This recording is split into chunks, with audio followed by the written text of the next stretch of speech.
Are you busy tomorrow?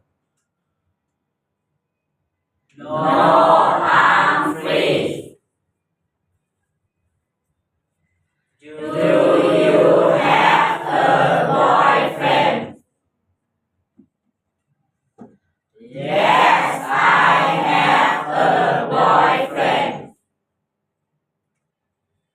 Have you ever been to Europe?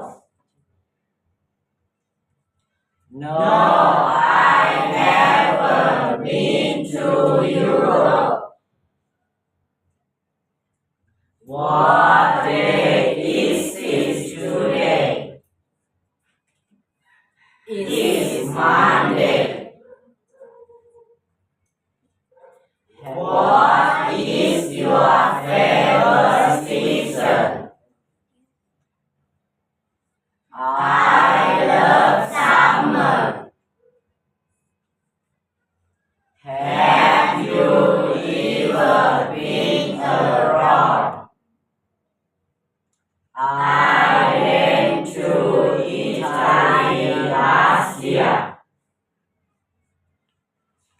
What is your favorite food?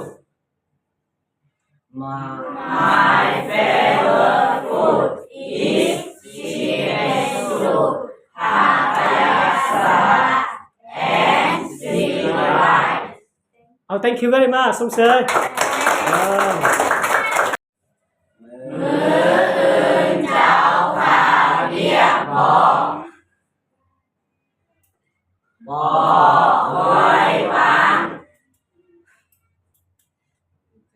เจ้ามีแฟนแล้วบอกด้วยค่อยมีแฟนแล้วเจ้าเคยไปยุโรปแล้วบอกค่อยบอกเคยไปยุโรปเทื่อมื้อนี้แม่นวันหยังมันแม่นวันจันทร์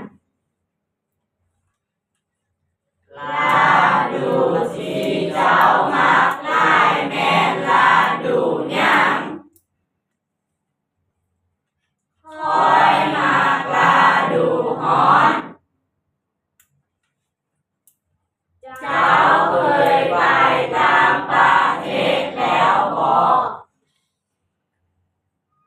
ปีใหญ่นี้ค่อยไปอิตาลีแล้วอาหารที่เจ้ามักหลายแม่นอาหารหยังอาหารที่ค่อยมักหลายแม่นแกงไก่ตำบักหุ่งและข้าวเหนียว สมเสย thank you very much very good